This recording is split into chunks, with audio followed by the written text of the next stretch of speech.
Hello everybody, my name is Cody Brave, bringing you guys yet another video. And in today's video, kind of continuing a little bit of ooh, a little bit of D&D stuff that I've been doing, or at least I did on Saturday. I want to be actually going over kind of building a character with you guys to showcase a bit more of details with D&D, go over a little bit of in-depth stuff with some of the characters and some of the classes, races and stuff like that, just as though you have a general understanding of at least the beginning of D&D and the creation method, which I'm using D&D Beyond, not sponsored or anything. I use D&D Beyond a lot because it's just super accessible. You can create, I mean, I have basically every book. I have a membership, so I can have as many characters as I want. It's a really good site. If you play a lot in D&D, then I would definitely recommend using it. But if you want to do paper and pencil with the books, then that's is your choice. And before I get anything about hey, you didn't do daily uploads because you missed yesterday. It's really hard for me to do stuff on Sundays because like every other day, I mean, I probably could have done it yesterday, but basically on Sundays, I don't have as much time on Sundays compared to other days because, I have, I kind of have to have a proper time to record. And a lot of times when like the other days when I was uploading really late at night, that's because I had time really late at night.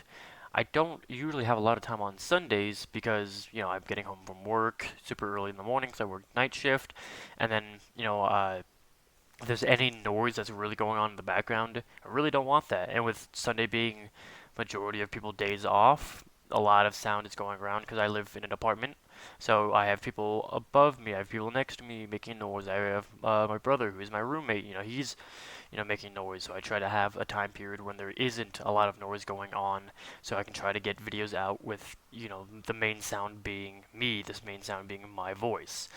So hopefully no random noise will happen so I can get this video up, and then later on today I'll get the Pokemon video up to continue that series. So so I guess my channel won't be daily, but it should be every day other than Sundays. Hopefully I'll be able to get some occasionally on Sunday, but that's the reason why there was nothing yesterday. But we're gonna hop right in. And you have your three things. This is just it literally just makes a character for you, random level, any stats and anything like that. It'll create a first clue using recommended starting options, but this one is usually what I go by, which is kind of helps you slowly go through everything step by step. So you can immediately create a character, which we'll just name it after me, because why not? What I like to do personally is homebrew, because I do homebrew stuff from time to time. Critical Role, because they have a couple of cool things, mainly Gun and Blood Hunter was some of their big stuff. I don't think you need Critical Role content for Blood Hunter to be an option, but I always like to turn it on. These two are always on no matter what. And then non-core D&D content, because it's just fun to kind of have a couple of miscellaneous things that pop up. I've never used the Rick and Morty content one, so I don't have too much opinion with it. And playtest, because it's not a fit like they're really trying to workshop a lot of stuff, and sometimes it's not balanced properly to everything. You usually don't have that one on. Dice rolling allows you to pop up this little menu, and then you can just go whoop, and you roll a 17. Wow, that's pretty good. So another thing for a lot of the times, I like to go, these two are very helpful. I believe they're added in Tasha's Guide to Everything. I'll showcase these once we get into their actual areas where they appear. The difference between this is basically milestone is just saying anytime there is a big reason to be leveled up, a story-based character progression. Basically, you beat your first boss, so you level up. You clear the first town, you level up. You do X, you level up. XP is just your basic RPG. You gain, once you gain 100 XP, you level up. Once you gain 100 XP, you level up. That's what XP is usually. For how I am with my current DMing session, I'm basically starting off with milestone because it's kind of just trying to teach everybody how to play D&D, at least teach a couple of the people who I am playing with, because they haven't played too much D&D, so I'm trying to teach them how to play D&D and how to play certain classes. So milestone is a very easy thing to do because it's basically once they've learned the basic of it, then they get to level up, so they become level 2. So I start teaching them level 2 stuff a bit more in depth and a little bit of level 3, and then I teach them level 3, and then a little bit of 4, and it'll be so on and so on like that. the difference between these two, between fixed and manual.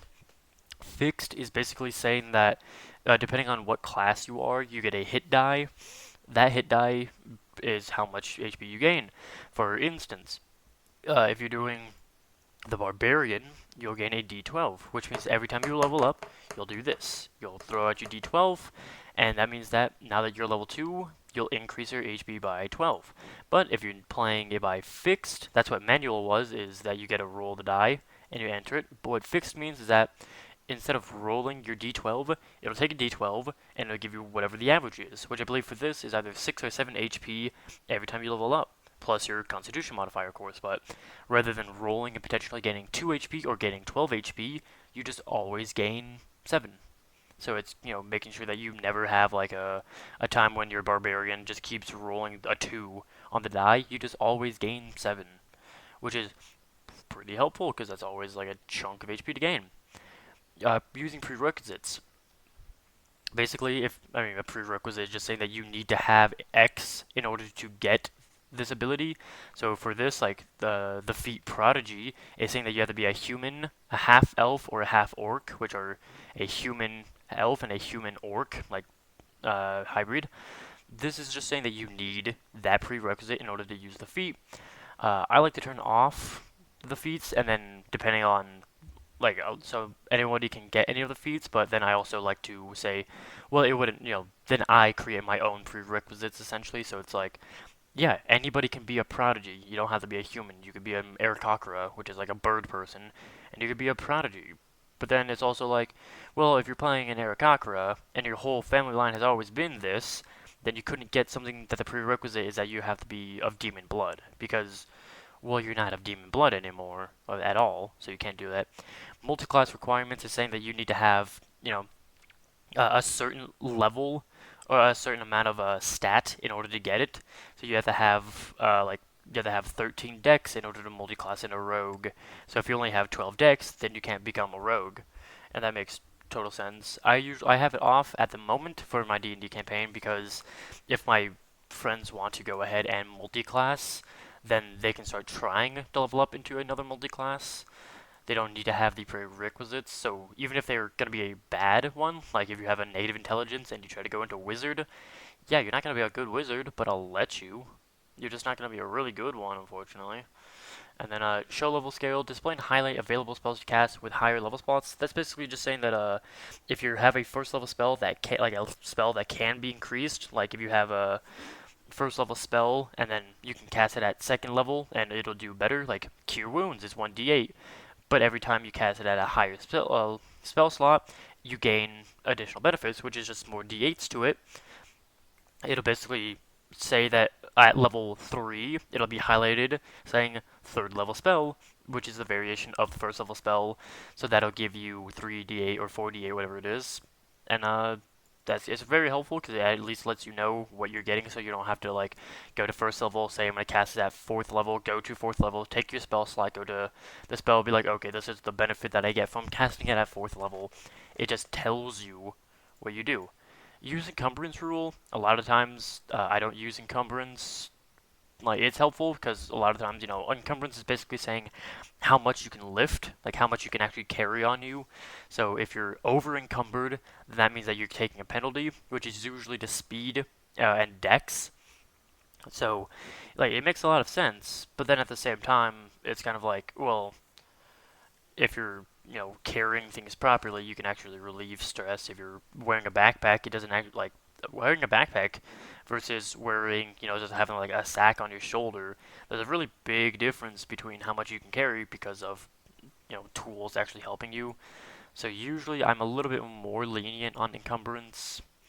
And then ignore coin weight. Coins, if you're making a lot of money, you're going to start weighing a lot.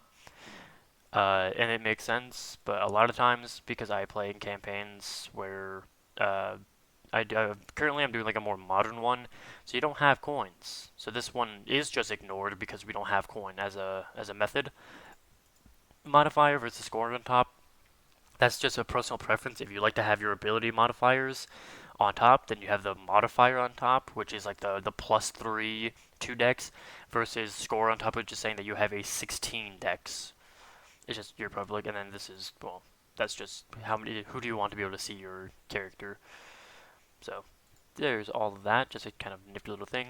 Choosing race. This is always one of the hardest part, is choosing race. At least it was for the longest time, because basically your race could almost determine um, what your class was, because, well, one of the things with all the races is that this was your racial trait right here. Is you got Dex and you got Wisdom, which means that Aarakocras make a really good monk because they gain Dex and they gain Wisdom. Really strong for them. But then, what if you don't want to play that? What if you want to, you go to Bugbear, you're getting Strength and Dex, but you want to be a wizard? You want to be a Bugbear wizard because that'd be kind of cool. Well, you're getting Strength and you're getting Dex. I mean, Dex is helpful for the wizard because they give you a little bit more AC, but like, you don't need Strength as a wizard. You probably play something more along the lines of perhaps an elf, or not an elf, somebody who gains intelligence. Who, off the top of my head, I don't actually know who gains intelligence. Gnomes. Gnomes gain intelligence, so you'll probably want to play a gnome because they'll give you intelligence. But there's a really good change in Tasha's guide with the origin manager. So we're just gonna choose anybody. We'll go with because we can. We're gonna go with the gnome with the gnomes with the elves, and we'll go with wood elf because why not? And then these are usually, you'll get Dex, you'll get Dark Vision, you'll get Keen Senses, this. That is what you got, and then you get Mask of the Wild.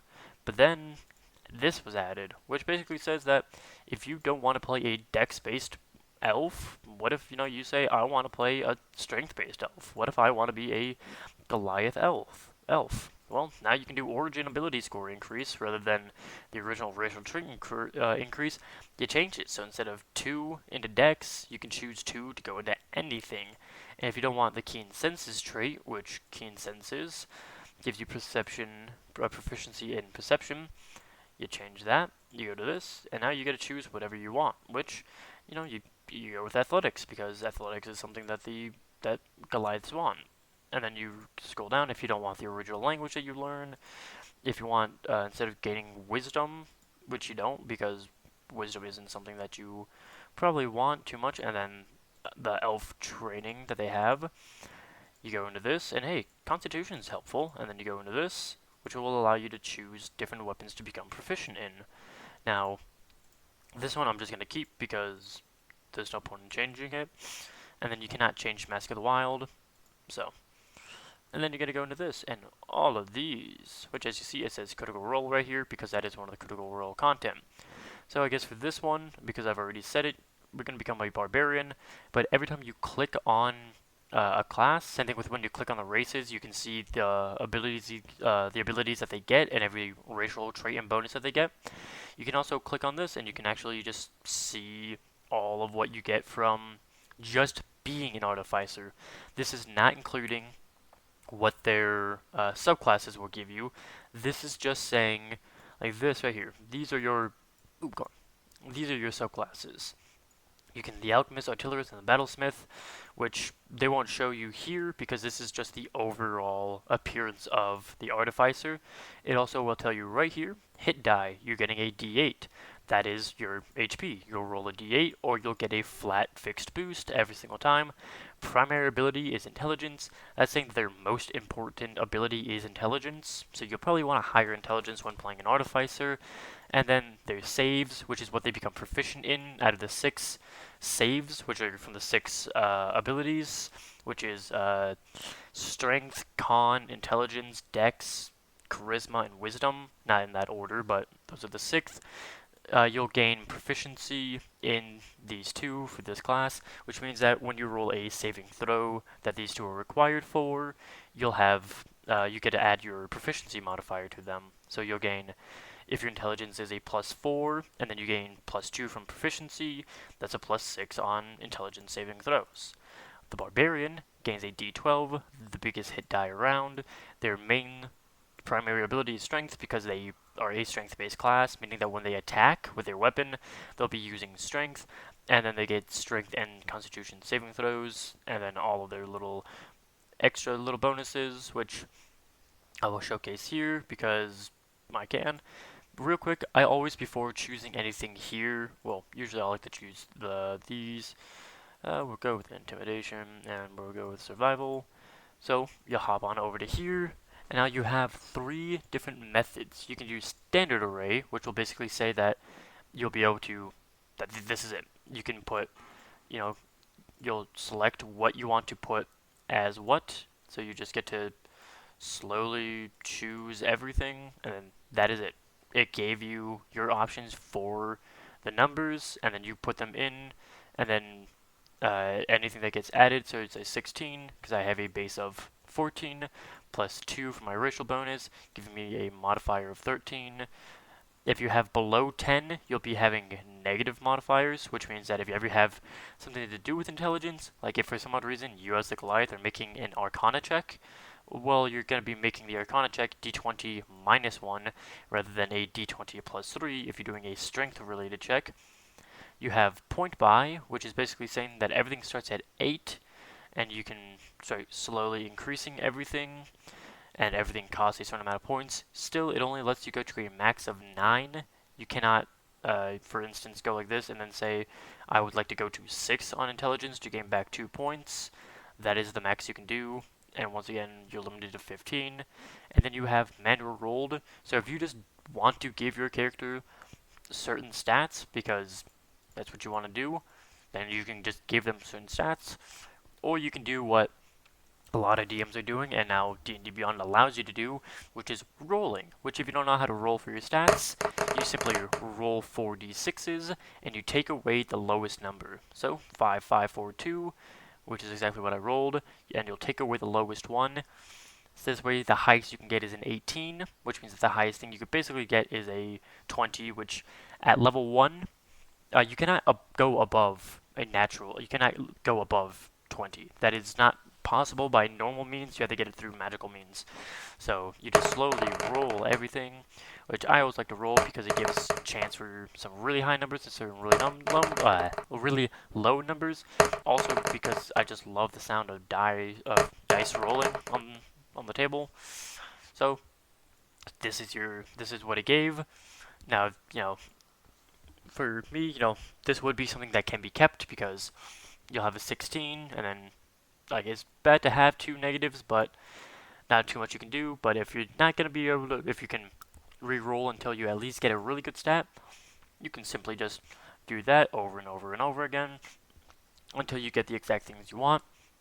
Adding group is basically just saying that if you want to roll separate things and then try to compare to see which one is actually the best for you, that's what that is. Basically, rolling over and over again, and I guess I didn't showcase this, so I'll re-roll everything real quick just to showcase what happens when you actually get the layout that you want, once you get the scores that are good enough to play as that character, which I got perfectly fine. So basically what it's going to be is that you'll add everything. Once you pop down this little menu, all of your stuff will pop up. Strength, dexterity, constitution, intelligence, wisdom, and charisma. This is how they're abbreviated, so if you're ever reading throughout the book or you see one of your spells says opponents makes a dex check, that is saying that they have to make a dexterity saving throw or dexterity check, an acrobatics check, dex based, meaning that is an acrobatics through dex. That is what these abbreviations mean and what all these mean.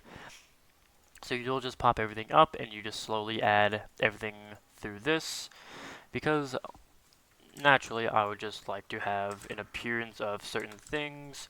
I am just going to straight up give an overall appearance, just because probably like this is kind of what an average thing would look like, is that you have a strength as your highest, con as your second, dex next. You don't need intelligence as a barbarian, so you can usually go with lower intelligence if you ever get it. Wisdom also isn't usually needed. Charisma also isn't needed. These 3 are not really overly useful. Charisma can be if you want to do stuff to be based on your like intimidation, because intimidation is a charisma-based skill. You scroll on down, you see that you have a base of 16, plus 2 from the racial bonus. That gives you 18. 18 is a plus 4. 10 is neutral. 11 is neutral. 12, 13, plus 1. as you can see, 14 and 15 plus 2, 16 and 17, 3, 18, 19, 4, 20 is 5, 9 and 8 or 1, 7 and 6 or 2. So unlike when you're going up from 10, how going from 10 to 11 does not change anything, going from 10 to 9 does change something. So instead of it being every 2, your stat will increase. So instead of it being 10, 11 increased by 1, 11 and 12 or plus 1, 13 and 14 are plus 2, it is 11 and 10 are neutral, but going down by 1 will become worse off for you because it is below average, and once you're below average, you're actually being a hindrance. Slightly above average does not give you any extra bonuses because a lot of people are slightly above average, but once you become slightly below average, then you're considered a little bit of a hindrance. So, as you can see, I'm getting 15 HP. That is because I'm getting a plus 3 to my constitution and d12 of HP, so it just immediately gives you your die. Your very first HP is the die number, so it is just a d12. It is not rolled, so I could not get a minimum of 1 HP if I didn't have a constitution modifier and rolled a 1. It'll just immediately give you 12 HP, and then plus your constitution, which minus 3, so that's why it's 15. And when you level up, it'll just flatly give you d10. When you level up, it'll give you, not a flat d10, a flat d7, like just a straight up 7, plus the constitution modifier. And if you go back down, for whatever reason, you can't actually do that in the game, but if you're going back down, just to kind of like show through everything, it'll just subtract the 7 plus the 3 from your constitution modifier, and it'll become this. Optional features, which is basically just saying that at any point when you gain something that is related to a barbarian feat, you can change them, which usually I don't do too often because that is the class's natural function, so a lot of times I like to keep it. So that'll be me going all the way up to level 20, just because right off the bat, as you see, 245 HP, naturally gaining way more than anything else because they have a d12, which is a flat 7 plus 3 from your constitution modifier. And if you're wondering why it's saying 20, that's because you've added 20 d20s to your HP. Also, if you're ever taking a short rest, which is, a short rest is basically when you're taking, rather than being able to full heal and relieve a whole lot of stuff, which is a long rest ability, short rest is that you just take like a quick 10 to 30 minute break, 30 minute to an hour break or something like that, when you are not doing anything. And this will allow you to take a short rest, which will allow a couple of classes to regain certain functions and features from them, and also allow you to use hit dice to actually gain back some HP. So if you had taken damage and you were down from 245 to 209, take a short rest, use 2 hit die, you rolled 2d20, you gain back 19 HP or whatever, then you get to add back the 19 HP to get back up to 228.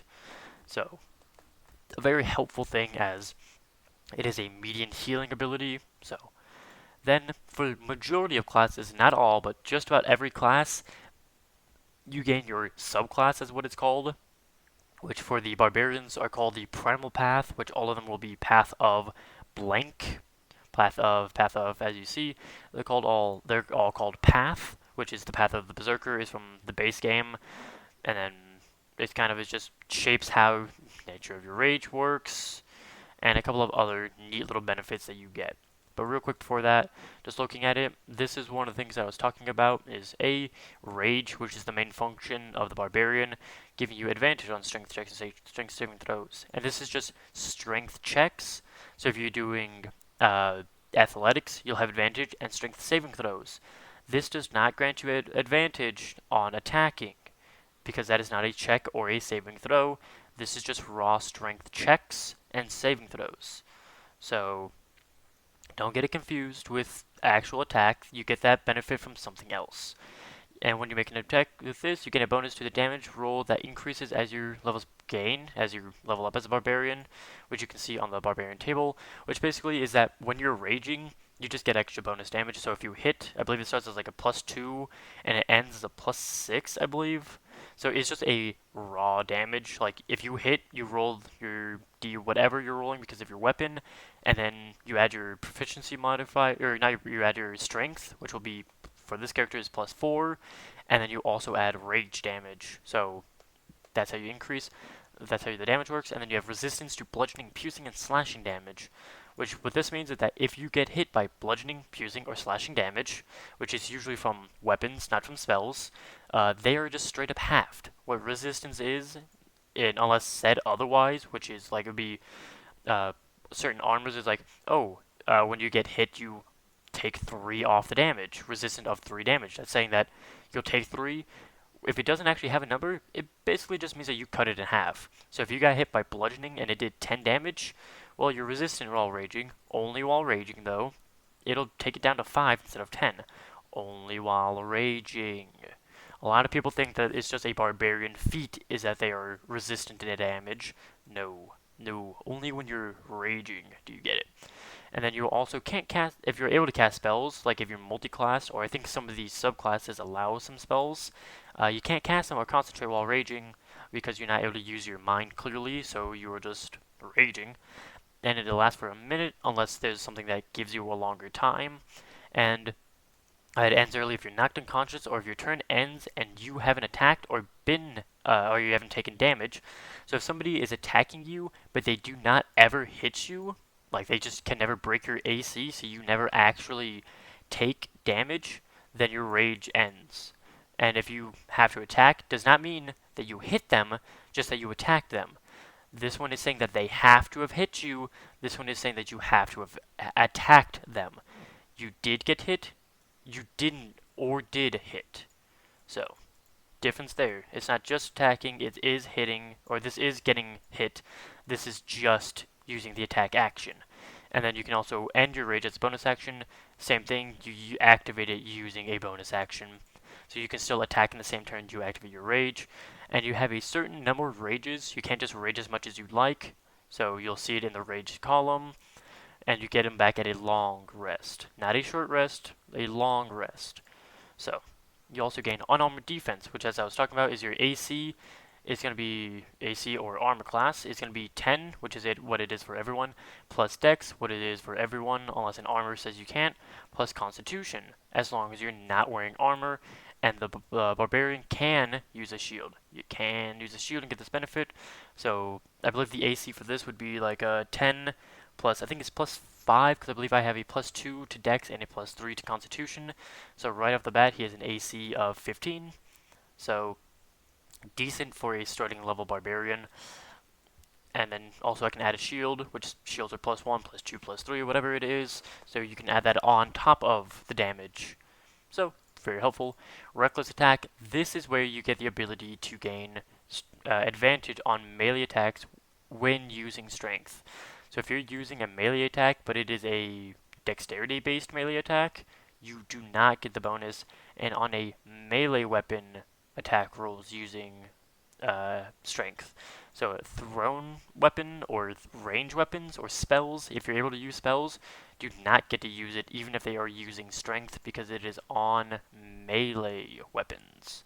And you have advantage on the attack, meaning that you get to roll twice and take the higher number, but attack rolls against you now have advantage. So everyone who attacks you will also get to roll 2d to 1ds and take the higher of the two numbers. So it is really strong because it allows you to hit potentially miss that on that natural 1 or give you a natural 20 because you get to roll 2 to die, but at the same time it also will give the enemies advantage when they're attacking you. And then you also get danger sense, which is as long as you're conscious, you have advantage on dex saving throws that you can see, such as traps and spells. You can't gain it if you're blinded, deafened, or incapacitated. And I believe that this does not count as your initiative, if I'm not mistaken, because I think that's a dex check, not a saving throw. But a lot of the times, people will count it towards their initiative. I don't mind because it makes sense because you're being wary for danger. So as long as you're not startled by it, you're actually like initiating the combat yourself, or you're able to see that the combat was initiating, then you'll have advantage. But that's me as a DM. That's not everyone as a DM. And then once you get to 3rd level, you gain your path. I will go over all the paths when I'm actually going over the Barbarian subclasses, which might be first. The Artificer might be first, just so I can go through alphabetically. These all give you bonuses, so I'll give them later. I'm going to go Path of the Totem Warrior because it has one of the stronger abilities. Right off the bat, you gain Spirit Seeker. Your path is that seeks attunement with the natural world, kinship with the beast. At the level you up top of this path, you gain the ability to cast Beast Sense and speak with animals, but only as rituals, as described in the spellcasting section. So this right here says that only as rituals, a ritual spell, basically meaning that instead of casting it right away, it takes a little bit of time for you to actually do it, and you have to do a little bit of extra work in order to do it. And you also would not be able to use these while you're raging because you cannot cast spells while raging.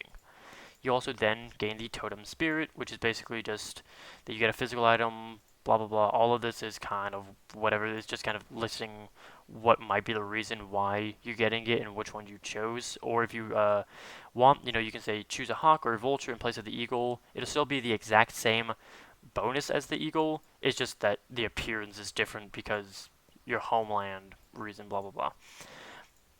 Options being bear, eagle, elk, tiger, wolf. They each gave their own benefits. Bear is one of the strongest ones because it gives you resistance while raging to all damage except psychic, meaning that while raging, if you get hit by a fireball, you're taking half damage because of how strong it is. Eagle gives you a while you're raging, other creatures have disadvantage on opportunity attack rolls against you. Opportunity attack rolls, meaning that if they take their attack of opportunity, which is a reaction when you leave their attack range, they'll have disadvantage on you, and you can use the dash action as a bonus action. The dash action is using your action to run. So it's basically saying that rather than attacking, you can run again. So if your movement speed is 30, you use your movement speed to move 30. You need to get closer, so you use the dash action, taking your action for the turn to move up to another 30 feet. This is saying that you can do that as a bonus action, so you can move 30 feet, move 30 feet again, and still be able to attack because you have your attack. You have the action. You still have an action, so you can take the attack action.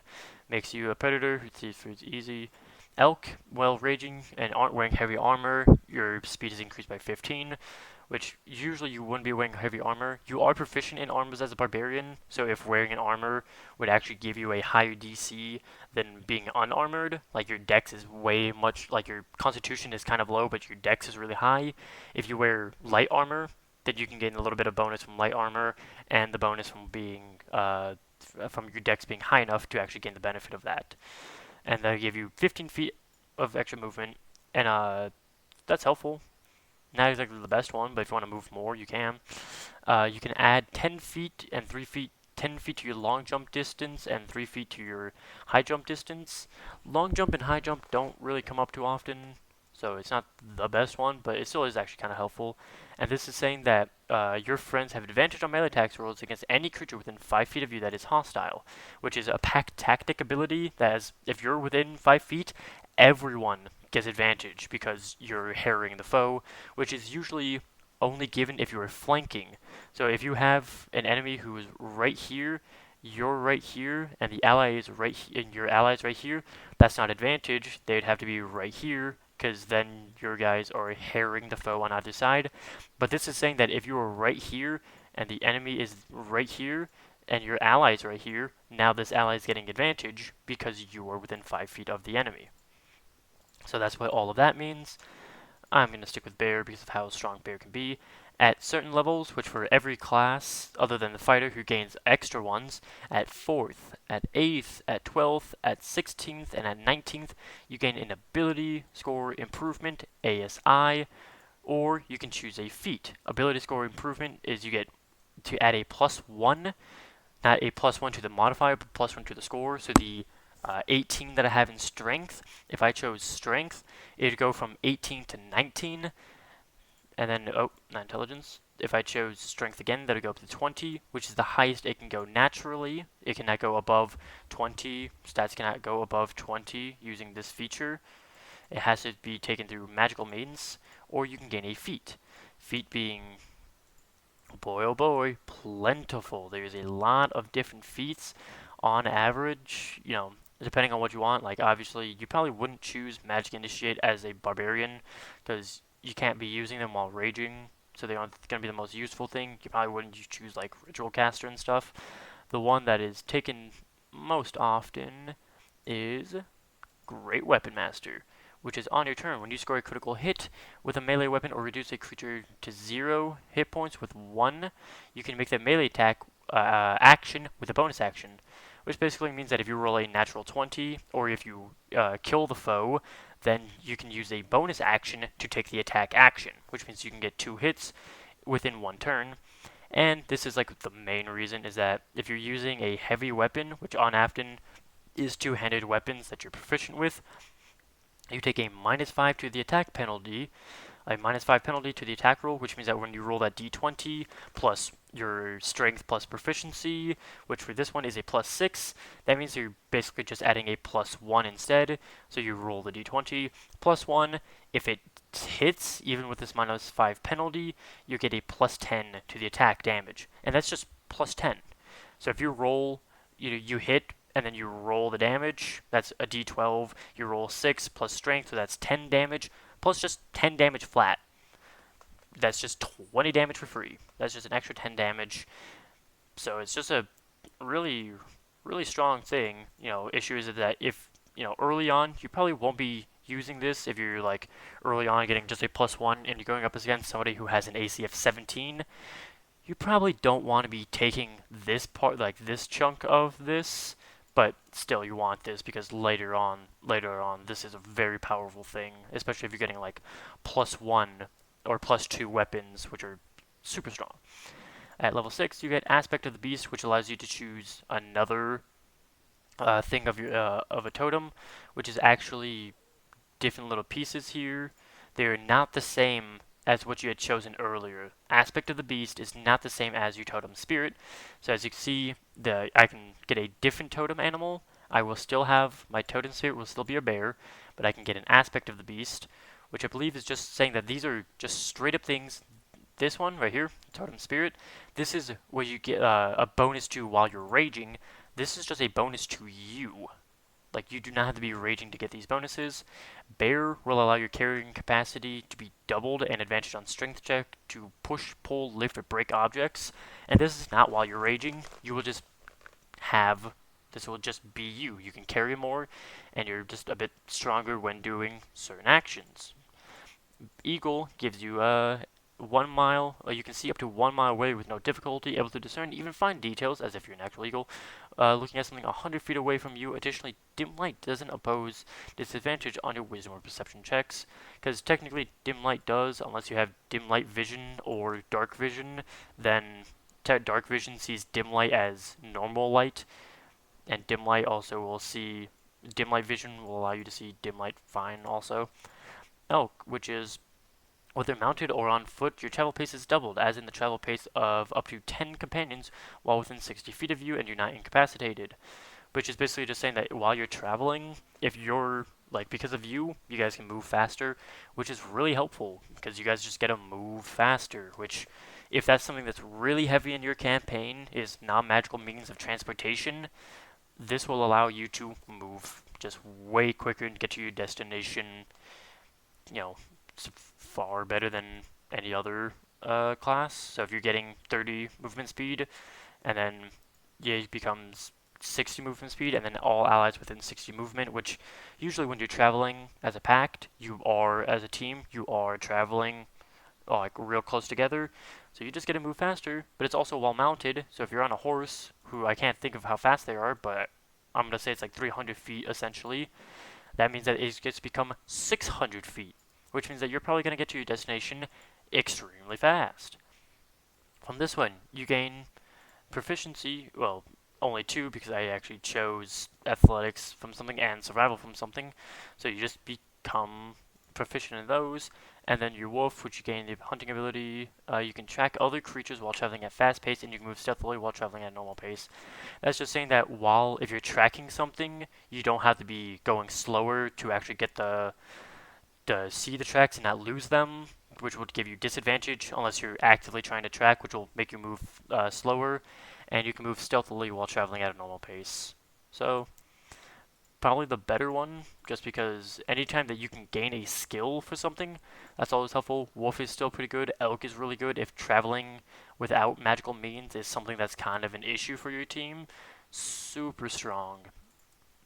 Or if you need to be able to carry more stuff because your team is really carrying a lot, or if you're not, like if you're a bit heavier on wisdom for whatever reason, and you need to be able to see stuff, then Eagle is pretty good. All depending on how you're building your class.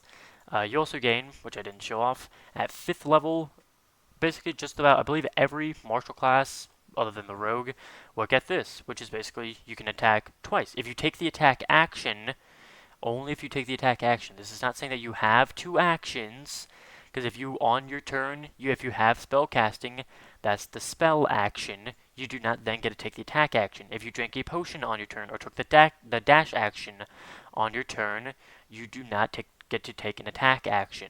This is saying if you took the attack action, you can attack twice. That's what that means. Later on, you'll get it again, and you'll get it again. Not as this one, but looks of things, but other classes, like I believe the Paladin and the Fighter, they can get up to 4 attacks in a turn. Not mentioning if they get any any bonus action attack. And then also, while you aren't wearing armor, your speed increases by 10 feet, which means that this aspect of beast that was giving you double speed, you're now up to 40 movement speed, unless you had naturally less, because dwarves and gnomes, I believe, have 20 and 25, something like that. This will basically just mean that you're now getting 40 movement speed as an elf at least, which means that feat was going to give you 20 or 80 movement speed, moving you really fast. Feral Instinct has advantage on initiative rolls. Okay, this is where you get advantage on initiative rolls, not up there with Danger Sense. So this is just really good. You get an advantage on initiative rolls. That's massive. Initiative rolls is your turn order in combat. You roll a d20, add your initiative, and then you get to roll twice. The higher the number, the earlier you'll go in combat. Really strong. Additionally, if you are surprised at the beginning of combat, you're not incapacitated, and aren't incapacitated, you can act normally on your first turn, but only if you enter a rage and do nothing else on that turn. So it's basically just saying that instead of losing your turn, which the surprise action basically just lets the enemies take a turn and then you roll for initiative, this is saying that when you roll initiative, if you were to go before anyone who had surprised you, you can just immediately enter your rage. And nothing else. You don't get to attack, you don't get to move, you just enter your rage as a bonus action. This is the next ability score. And then you have, at 9th level, you can roll 1 additional weapon die damage when determining the extra amount on a critical hit. Which basically means that when you roll a crit, you get to roll another die damage. So, So if you roll a d12 as your damage, and you hit a crit, you get to roll 2 d12. But I believe that these ones are not affected by the doubling, depending on how you play. Maybe you don't play with doubling die, maybe you play by adding extra die, however you play. And at 13th and at 17th level, you get to add another die when hitting a crit.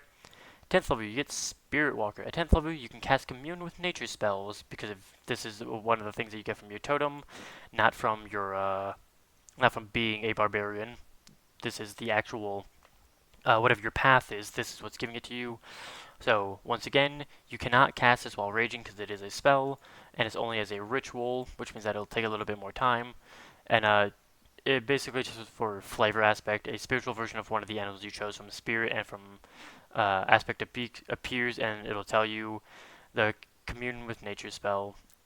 If I go over spells, then I'll explain this one, but it just gives you a lay of the land, essentially. Relentless Lave. Your rage can keep you fighting despite grievous wounds. If you drop to 10 hit points while you're raging and don't die outright, meaning that they hit you and you don't fully die, it's negative damage, it's the Disintegrate spell, or you go negative your HP, so if you're at 1 HP and they do 246 damage to you somehow in one attack, bringing you to negative 245, which of course this is at level 11, so you wouldn't have that much HP. But this is just saying that if you go literally, if you have 10 HP and you get brought down to negative 10 HP, you die. Your max HP is 10 and you go to negative 10, that is full kill. You are just dead. and then certain spells can also instantly kill you. So while you're raging, you don't die outright. You can make a Constitution DC 10 Constitution saving throw. If you succeed, you drop to 1 HP instead. Each time you use this, it goes to +5, and once you finish a short or long rest, the DC resets to 10. So basically, you can just keep using this, and as long as you keep succeeding at it, you'll be fine, but the DC keeps on increasing to make it a little bit harder and harder each time, so it's not like super abused or anything like that. And then another ASI, Brutal Critical, Totemic Attunement, which is a magical benefit from the totem, which, as you've seen, you can select a previous one or a different one. So if you chose bear the very first thing, you're not locked into being bear, you're not locked into being one. You can choose 3 separate ones, you can choose the same one, you can choose 2 and 1, whatever you want. Bear while raging, let's see, while raging, while raging, while raging, while raging. So this is, once again, a while raging one, which means that the aspect of beast is just whenever you want to, is just your natural character gains the bonus. Totem spirit is while raging. Totemic attunement is while raging. Any creature within 5 feet of you that is hostile to you has disadvantage on attack rolls against targets other than you or another character with this feature. An enemy is immune to this effect if they can't see or hear you, or if it can't be frightened. So this basically just basically saying that if you are within 5 feet, they have to attack you, or else they get disadvantage, unless they can't be frightened. Which later in the game, this becomes like a little bit lower because a lot of creatures start losing their ability to become frightened. So this kind of becomes a little meh later on, but this is still extremely powerful because if there's minions, if there's like large groups, so like hordes that are attacking, they basically have to attack you if you're within 5 feet of them, or else they're having disadvantage, which makes it a lot harder to do anything. Next is Eagle. You have a fly speed equal to your current walking speed. This benefit only works in solar bass. You fall if you end your turn in the air and nothing else is holding you aloft. You just get a flying speed for on your turn, but once your turn ends, then you'll fall unless you're on the ground. But it basically just says, on your turn, you're flying. You are considered flying on your turn, essentially. Which is super strong and terrifying to think that you could be like, oh, haha, I'm up here, you can't reach me, barbarian, because I'm too far away from you. Well, the barbarian just flies towards you, which is terrifying to see. Next, you have Elk. While raging, you can use a bonus action during your move to pass through the space of a larger, smaller creature. That creature must succeed on a strength throw, DC 8, plus your strength bonus, plus your proficiency bonus, or be knocked prone and take bludgeoning damage equal to 1d12 plus your strength modifier. You basically just take like a charge action, and you just gotta barrel through somebody. If they succeed, then nothing happens. If they fail the saving throw, they'll take damage, which is really cool, and be knocked prone, which means that you basically as a bonus action, so if you rage as the first turn, second turn, you use this bonus action. If you knock them prone, you start attacking. That gives you advantage because it is a prone target being attacked by melee damage. Really strong. Tiger. While moving, if you move at least 20 feet in a straight line toward a large or smaller target, right before making your melee attack against it, you can use your bonus action to make an additional melee attack against it. So it just basically says that if you had ran at the enemy to get to him and then you attack, then you get to do some damage, as long as it's a straight line. So if you had gone like this, no, but if you had gone like this, yes. So you can't be like, oh, I need to run 20 feet, and this is, 1, 2, 3, that's only 15. You can't go 1, 2, 3, 4 to get 20, because that is not a straight line, that's some wonky looking thing. It's helpful because it'll give you an extra attack. So if you don't already have something to do with your bonus action, or you need something to use, like you just want to be able to use an extra attack, and you can constantly be able to run at enemies, that one's really helpful. You can use your bonus action on your turn to knock a larger, smaller creature prone when you hit it with a melee weapon. This is just one of the better ones, because this is just saying, if you hit the enemy, you use your bonus action and they fall.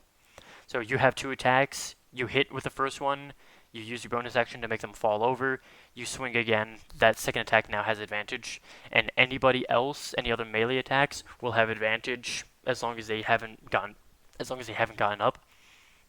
So pretty strong. Persistent rage. So fierce that only falling unconscious ends early only if you fall unconscious or you choose to end it. So there's no longer affected by time. So it's no longer the 1 minute and then that's it. You're just raging. There's no longer the time issue, and it's no longer the did I attack or did I take damage. You're just always raging unless you say so or you die, not die but fall unconscious. Another ASI, ability score improvement, ASI, critical level up, indomitable might. If your total for a strength check is less than your strength score, you can use that score in place of the total. So if you have a strength score of 20 and you roll a strength check and that's less than 20, your strength check was 20. That's what that's saying. So it is kind of strong. The last ASI you get, and Primal Champion. Not a lot of people get all the way to the bottom of this because most people will like to multi-class, especially playing a barbarian. Multi-classing into fighter, at least 2 levels, so you can get action surge, which allows you to take your actions again for more attacks on the enemies. But if you do end up going for 20th level, your strength and constitution score increases by 4. Just flat increases by 4. Your maximum for those scores is now 24. So if by now you'd been using ability score improvements and stuff to get to 20, and that was your max cap, you now just plus 4 to them. So my constitution, had I been doing this, let's say it was 18 by now, then that would just jump up to 22, and my strength, being 20, even higher, if I had an item that had magically increased it, it would just increase to 24. And then that also means that if you went to 20, you used a magical item to get you to 22, then that means that it would not be 24. It would go all the way up to 26 because the max cap is 24, and then the plus 2 from whatever item is giving you a plus 2 to your strength score, which means that you can start hitting really hard and you'll have a lot of HP. Super strong stuff. So if you look at it, strength is now 22 and constitution is now 20. And this is not including anything from the ability scores, your ability score improvement, or any other magical means. So at level 8, had I jumped into this, getting to go back and forth is also a very helpful thing. So had I done something to have actually increased here, then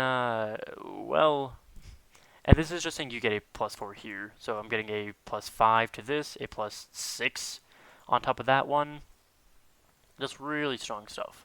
So you usually want to try and improve stuff. Like, you wouldn't want to improve wisdom and dex because that would bring you to an 11 and a 15. You probably want to increase charisma and dex because then at least one of them will go up. If your intelligence is still a 7, increasing to 8 doesn't do anything. Only increasing to 9 would. But at the same time, you probably don't need to worry too much about increasing your intelligence because you're not an intelligence-based character. So you kind of can ignore that for the most part. So you basically do something like that. At 12th level, you go to feat, and something that's always helpful to have as basically any character is resilient. And you choose resilient dex. This will increase dex by 1 up to a maximum of 20, and you're proficient in the saving throw, which means that now because of that, my dex is now a 16 because of the ability score improvement that I did, and the miscellaneous bonus, which is from the feat I took. So that's bringing it up to 16. So very strong. Later on, if you want to be using a lot of ability score modifiers, you can. If you want to be doing stuff with this, you can. Slasher, I believe, which basically just says that once per turn when you hit a creature that deals slashing damage, which a lot of the times you use slashing damage with them. You have a big old war axe, you have a massive two-handed greatsword. Maybe if you're using a war hammer, which is bludgeoning, you'll choose the bludgeoning one. But this allows you to reduce the targets by 10 feet and once per turn. So this is not, if you hit them twice, you're not going to lower it by 20. And just once per turn, with slashing damage only, you reduce the target speed by 10, which is really strong, because if most enemies only have 30 movement speed, Now they can only move 20. Which also, if you do this and they try to run away and they move 20 feet away, and you chose the wolf or the tiger one, which means that you have to run at them 20 feet, well, they only ran 20 feet away. So, and when you score a critical hit that deals slashing damage to a creature, you're grievously wounded, which means that they have disadvantage on all attack rolls. And you get to increase one of these, so I'm just going to choose strength. Not that choosing strength would be like the most necessary thing, but choosing whichever one, and I believe tough is the one that you want, which is your hit point maximum increases by an amount equal to twice your level when you gain this feat, which means that I was level 19 when I did it, so I got to add I gotta add 19 extra, or twice your level, which means I gotta add 38 to it, and then whenever you gain a level thereafter, your hit point maximum increases by an additional 2 hit points. So you also gain it right there. So when we look at the character, yes, you get to description, which you can do custom background, which I have been doing just because these all give like an extra little bit of thing. So if you look at these, and being this, you can say that, oh, you're a gladiator. You're an athlete. That's what you were. This basically is saying that you get skill proficiencies, and you also gain like a little extra background feature, and then this will allow you to choose certain characteristics. So you basically get to go into this. When looking, you probably don't want, not going to take Arcana because that's not part of your thing. But you go ahead and you take a Persuasion, and you take the Moon, and you take the Sun, and you take everything that seems like fun. You take Deception. Both of these are Charisma. You have a decent Charisma, so these will be able to help you out a bit. And then you can choose an extra language to speak, which Giant, you can speak Dwarvish. Try to choose something, whatever you want. Of course, try to also pay attention to your campaign, because if Zemnian is not going to be an accent that ever exists, if Marquesian is not going to be an accent that ever exists, you probably don't want to take those. You take Dwarvish, because there's a lot of dwarves. This is just actually describing what this background is, so not too much there. And then Echoes of Victory is a background feature. You've attracted admiration among spectators, fellow athletes, and trainers in the region that hosted your Path Athletic. When visiting any settlement within 100 miles of where you grew up, there's a 50% chance you can find someone that admires you and is willing to provide information or temporary shelter. Between adventurers, you might compete in athletic events sufficient enough to maintain a comfortable lifestyle, as per the practicing profession downtime activity in Chapter 8.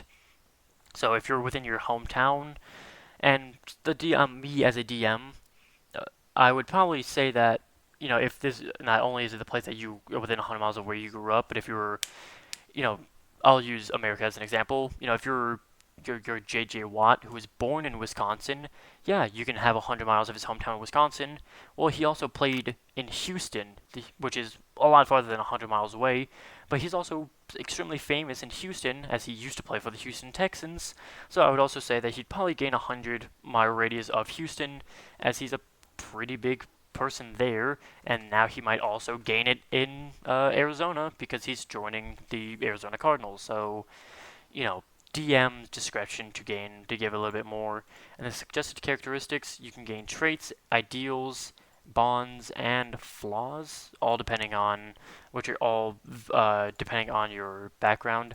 Or if you don't want to choose like this, you can do a custom background, which if you just want to say, hey, I want something that gives me 2 skills, 1 tool proficiency, 1 language, 2 skill, 2 tools, 2 skills, 2 languages, you can customize it through there, and you can also give yourself a background feature if you want, or DM can help you create your custom one. And then this is where you get to start doing all these. Alignment, he is a chaotic good character. Creatures consist concise directs with little regard for what others expect. Capture against many elves, and unicorns are chaotic good. Faith, this is who you worship and believe in usually. Not too important unless you're playing like cleric or paladin, who are faith related. Lifestyles, how much money you kind of start out with. Being that he was an athlete, comfortable, whatever. Then you get to describe what they look like, which I personally don't usually go from here because I do have a Hero Forge, so I'll make a mini based off of what I think they'll look like, and then you can choose some stuff there. Personal characteristics for these, which is what you're getting from here, unless you want to choose your own, and then notes, which is all that. Then you get to choose your starting stuff. You can either start with gold, which not a lot of people do, or you can start with an actual equipment, which will give you a bunch of really helpful items. This is a weapon. This is usually for throwing, or if you want to go for two-handed, like if you want to do two-handed, I believe you can do it like that. Bronze discus, lucky charm. You could probably say that this might be a weapon, throwing weapon.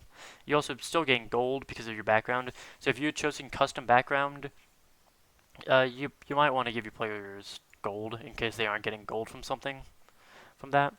So once you get into the actual page, this is what it looks like. Proficiency modifier of 6 because you're max level, getting 12 because you're adding your strength and your proficiency modifier, adding dex and proficiency, con and proficiency, -2 as you can see, and then it also tell you you have advantage against being put to sleep and against being charmed, and magic can put you to sleep, and advantage on dex against dex effects that you can see while not blinded, because these are from being an elf, and this is from Danger Sense. You have an AC of 18. This is because you have a Constitution of 5 and a Dex of 3, so it rounds up, so it gets you to 18. If you have any resistances, which you can't say that you're raging right here, because I don't think that rage is not something that you can choose from conditions, so it wouldn't be able to tell you this, but you can choose through all the different conditions. You can look at what your initiative is. Yeah, you can click on this to see why you're gaining it. You can customize just in case something else is giving you stuff. You can straight up roll on D&D Beyond. You have advantage on them, so you can either just straight up click twice, or you can right click, popping up disadvantage, roll and advantage, having a little A right here that's saying you have advantage. So it rolled a 5 and a 9, and it shows the 9 because that is higher, plus 3 equals 12. And then you can also see what are your actions, which you have to equip weapons, like you'll have to equip that you have your great axe, which will now tell you that you get a plus 12, which you roll here. Wow, second 31, does that hit? And then you 1d12, it rolls 8, plus 6, 14. If you had used Great Weapon Master, then it would be a 26, so you'd do that, and then you'd plus 10. A lot of different things you can do. You can look through what are your attacks, what are the actions you can take, what are the bonus actions you can take, rage, woof. What are the reactions you can take? Opportunity attack, which is if somebody leaves your reach, you can swing at them. Other, which is interact, spells that you have, mask, blah blah blah, all these different things. You can see what spells you have, all of which these are all rituals, and you can do at will, which I guess because they're up. Speak with animals. It allows you to speak with animals. Wow. You touch a willing beast. For the duration of the spell, you can use your action to see through the beast and eyes and hear what it hears, and continue to do so until you use your action. Commune with nature. You can find out about the terrain of bodies of water, prevalent plants, powerful celestial fiends, blah blah blah, influence from other planes of existence and buildings. So, information, talking with animals. Probably you want to talk to animals for information. Equipment, you can see how much you're carrying, if you're encumbered, if you're unencumbered versus if you're over encumbered, how much money you currently have, all of what you're carrying on you and what you're attuned to. You can go into look more stuff. So if it's just inventory, just attunement, just other possessions, you look at feats, your class feats, which are anything that the barbarian is giving you, anything that the elf is giving you, any feat that you took later on. And if you're playing in a campaign where you can get feats for different reasons, like you get chef because you were learning from a chef for a while, you can gain the chef feat and you add it through there. Description will tell you what your background is. It'll tell you characteristics if you chose all the stuff in appearance, notes, and extras. So all of these also allow you to roll. So you can be rolling stuff. If you roll at disadvantage, it'll choose the lower of the two numbers, so it'd be 17 plus -2, which is the same as -2, will be 15, which is actually a pretty good Arcana check. Also, as you can see, 285 HP. you can go like this and be like, oh no, I took 14 damage. And then you can say, well, cool, I got healed 10 damage.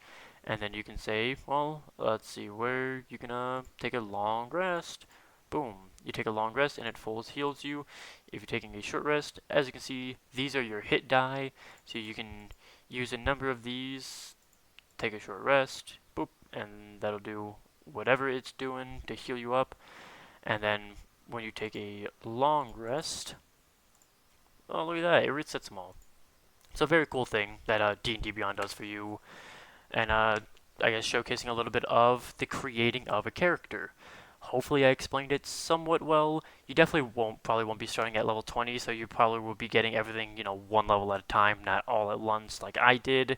So you can kind of mix and choose depending on, what is actually needed, rather than how I did it of saying, yeah, I'm going to choose all of this all at once because, well, that's just what I was doing. So, but that does it for this video. If you guys did enjoy, then consider hitting the like button and let me know down in the comments what you did enjoy so I can continue doing it.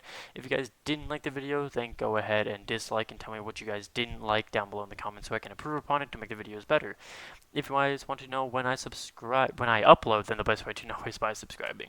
But that does it for this video. Until next time, bye guys.